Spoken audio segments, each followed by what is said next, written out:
항상 대한민국의 정확하고 빠른 소식을 알리기 위한 시스코크입니다. 구독과 좋아요는 영상 제작에 큰 힘이 됩니다. 대한민국이 만든 전투기가 세계 최강 전투기인 F-22를 격추했습니다. 필리핀 공군이 진행한 호프 선더 훈련에 FA-50PH가 도그파이트 모의전에서 F-22를 격추하는 데 성공한 건데요. 그로 인해 사실 여부를 따져가며 전 세계 군사 커뮤니티가 떠들썩했지만 결국 사실로 밝혀졌습니다. 결론부터 말하자면 FA-50이 F-22를 격추한 것은 맞습니다. 당시 훈련은 일반적인 경우가 아니라 F-22가 방어 위치에서 시작해 특정 무기나 전술을 사용하지 않고 공격을 회피하는 훈련이었는데요. 즉 어디까지나 지극히 제한적인 상황을 상정해둔 훈련에 불과했던 겁니다. 그렇지만 현존하는 최강의 공중우색이라는 F-22를 상대로 WVR 전투에서 승리했다는 것은 분명 기념비적인 일입니다. 국내 전문가들은 아무리 F-22라 하더라도 도그파이트, 다시 말해 WVR 환경이라면 성능 격차가 줄어드는 영역이 생길 수 있다며 FA-50의 성능이 일치월장하고 있는 상황에서 WVR 교전 시 작은 실수라도 치명적일 수 있다고 강조했습니다. 분명 FA-50은 경공격기에서 시작했지만 수많은 개량을 거듭하며 그 한계를 깨트리고 있습니다. 오늘은 FA-50의 밝은 미래에 대해 알아보겠습니다.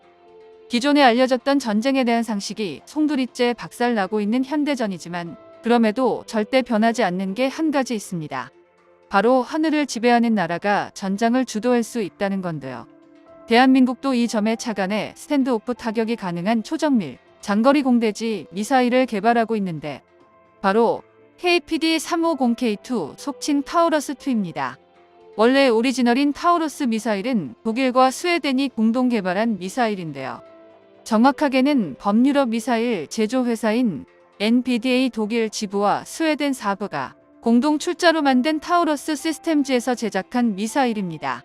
타우러스 시스템즈와 국내 방산업체 간의 MOU 내용을 살펴보면 타우러스 개량형인 타우러스2를 대한민국에서 개발하고 주체적으로 수출까지 가능한데요.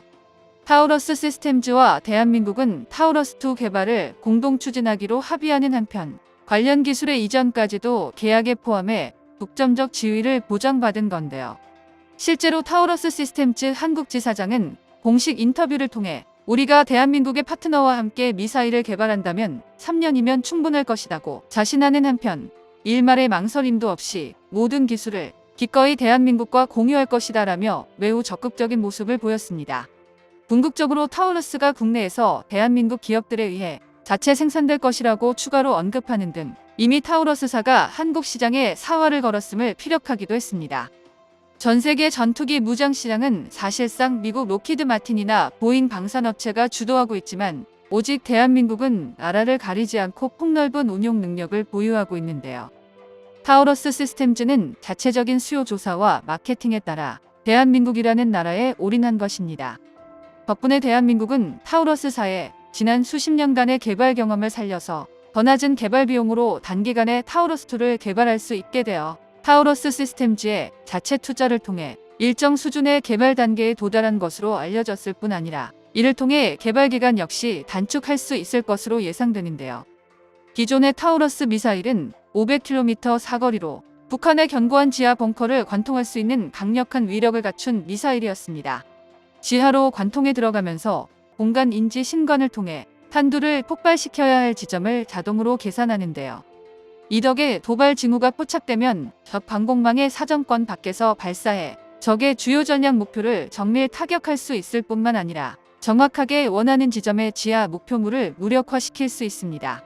이런 점 때문에 개량 전의 타우러스도 전투기와 파일럿의 생존 확률을 높일 수 있는 전략 무기로 평가받았지만 타우러스에는 압도적인 성능에 숨겨진 치명적인 약점이 하나 있었는데요.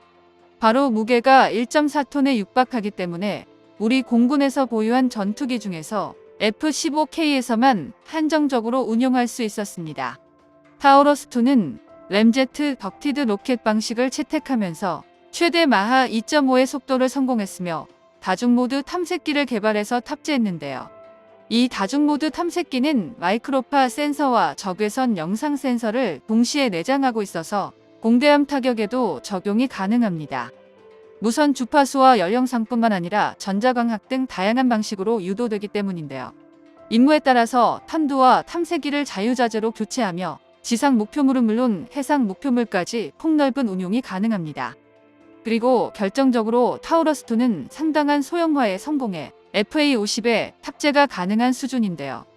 사거리만 줄어들었을 뿐 파괴력 등은 기존 타우러스 미사일과 큰 차이가 없습니다.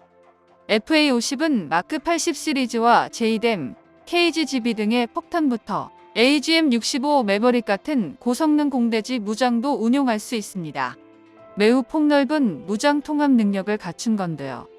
그리고 여기에 타우러스2가 FA-50을 전폭기로 발전시켰습니다.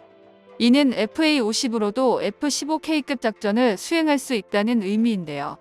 F-15K 슬램이글은 공대공과 공대지가 모두 가능한 전폭기이며 13톤이 넘는 무장 탑재 능력을 앞세워 59대가 우리 공군의 주력 전폭기로 운용되고 있습니다. 반면 FA-50은 전술기 다목적화 추세에 발맞춰 개발되었기에 제공권 확보를 위한 통상적인 공중전보다는 임무대기나 공역에서의 장시간 채공, 근접 항공 지원 등 지원 전투기의 역할을 맡고 있는데요. 타우러스2 덕분에 FA-50의 사거리는 기존보다 3배 이상 넓은 300km로 확장될 전망입니다. 엔진 1개짜리 소형 경전투기 FA-50이 F-15K급에 뒤지지 않는 위력을 갖춘 전략무기로 순식간에 탈바꿈하는 셈입니다. 우리 공군 입장에서는 초장거리 타격이 가능한 전폭기가 2배로 늘어나는 셈인데요. 게다가 이번 타우러스2 개발은 우리 방산 수출에도 청신호가 켜져서 매우 긍정적입니다. FA-50을 도입한 나라들은 물론 F-16이 주력인 나라까지 타우러스2를 추가로 판매할 수 있기 때문입니다. 타우러스 시스템즈도 바로 이 점에 주목해 대한민국과의 공동개발 전선에 뛰어든 건데요. 타우러스 시스템즈는 수출과 개발에 폭넓은 자율권을 인정하는 대신 현재 FA-50을 도입했거나 도입을 희망하는 국가들을 대상으로 타우러스2 탑재를 원하고 있습니다. 필리핀은 이미 지난 2015년부터 FA-50을 12대나 운용하고 있고 추가 12대 구매를 검토 중인데요. 또 폴란드는 올해부터 2028년까지 총 48대의 FA-50을 순차적으로 도입할 예정입니다. 뿐만 아니라 최근에는 말레이시아가 18대를 직도입하기로 계약한 상태인데요. 대한민국 운용 물량까지 포함하면 타우러스2를 탑재할 수 있는 FA-50이 138대에 달하는 셈입니다. 관련 업계의 예상에 따르면 최소 1200개의 타우러스2 수출이 기대되는데요. 무장과 미사일 개발은 그 자체로 우리의 미래 자산이며 FA-50이 세계로 뻗어가는 발판이 될 것입니다. 정보가 도움되셨다면 구독과 좋아요 부탁드립니다. 이상 시스코크입니다.